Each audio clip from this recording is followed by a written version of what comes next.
Dans cette vidéo, je vais t'expliquer c'est quoi l'hydration et c'est quoi l'incremental hydration qui est apparu en Angular 19. À la fin de la vidéo, tu auras une vision claire de ce que c'est et je vais te faire aussi une démo de comment mettre en place l'incremental hydration avec le mot-clé differ. Donc l'incremental hydration, elle a été introduite en Angular 19. Mais avant de te parler de ça, je vais te parler tout simplement de qu'est-ce que c'est l'hydration, comment ça fonctionne. Il y a ce qu'on appelle la full hydration, c'est le fait d'hydrater une page complète. Donc, au début, quand tu as du server-side rendering, le serveur il va générer de son côté la page HTML CSS de ton application. Le serveur il va envoyer ça au navigateur et ça va permettre à ton navigateur d'afficher la page très rapidement. Cette page qui est affichée en premier lieu, elle est déshydratée de son JavaScript. Elle n'a pas de fonctionnalité. Si tu cliques sur les éléments, ça ne va pas fonctionner.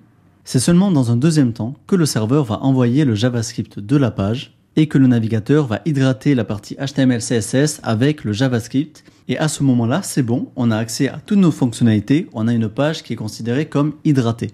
Maintenant, on a ce qu'on appelle l'incremental hydration. Ça va te permettre de choisir quels éléments de ta page seront hydratés et quand. Reprenons notre exemple avec notre page. Sache que cette page, elle a trois gros composants. Elle a la barre de navigation ici, elle a ensuite la liste des films, et au sein de la liste des films, on a aussi la barre de recherche. Et dans cet exemple, on peut choisir par exemple d'hydrater la barre de recherche dans un second temps. Donc par exemple, dans un premier temps, on va avoir le JavaScript qui va être envoyé à notre navigateur. Cela va hydrater la barre de navigation en haut et la liste des films, mais pas la barre de recherche.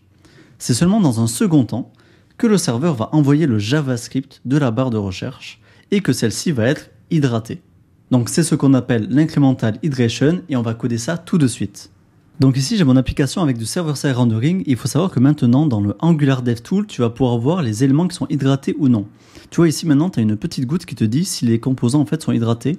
Et tu as ici un Show Hydration Overlay qui est très pratique. Si je clique dessus, je vois les éléments qui sont hydratés. Donc là tu vois ici en haut que j'ai la barre de navigation qui est hydratée. J'ai aussi mon grand composant ici avec la liste des films qui est hydratée. Et j'ai ma barre de recherche qui est hydratée. Si on veut mettre en place l'incremental hydration, ici on doit faire un provide clear hydration pour activer l'hydration et ici rajouter un with incremental hydration. On se retrouve dans mon movie list, ici j'ai la liste des films et ici j'ai la barre de recherche. Donc c'est cette barre de recherche que je vais charger de manière incrémentale. Pour cela ici je vais rajouter le mot-clé differ et là je vais mettre hydrate on interaction. Donc je fais ça et je mets mon composant à l'intérieur. Je reviens sur ma page, à partir de maintenant, si j'affiche les hydration overlay, tu vas voir que j'ai ma barre de recherche, elle n'est plus hydratée. Je vais ici afficher le network, et tu vois que moi, dans mon code, j'ai mis que je veux l'hydrater lorsque j'interagis sur la barre de recherche. C'est-à-dire que dès que je vais cliquer sur la barre de recherche, par exemple, elle va être hydratée. Donc de retour dans l'application, ici je vais cliquer sur la barre de recherche, et tu vois que dans la partie network, on a le JavaScript qui a été chargé, et si je réactualise ici l'affichage des hydrations, tu vois que maintenant, ma barre de recherche, elle est bien hydratée.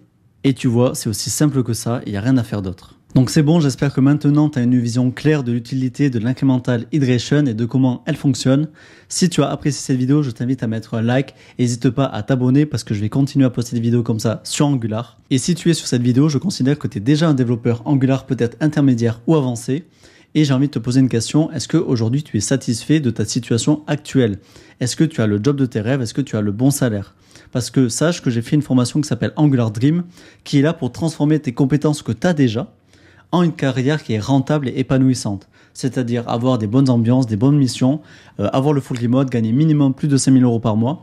Et ça, je t'explique tout ça dans la formation parce que pour avoir la situation de rêve, rêver de tous les développeurs, tu n'as pas besoin de continuer à apprendre Angular. Tu as déjà, normalement, les compétences Angular qu'il te faut pour avoir une carrière vraiment de rêve. Donc voilà, je t'invite à aller voir le lien en description si tu es insatisfait aujourd'hui. Et sinon, pour finir, si tu veux aller voir les autres nouveautés qu'il y a eu en Angular 19, je t'ai fait une vidéo récapitulative ici qui va être très intéressante pour toi. Allez, salut, à la prochaine.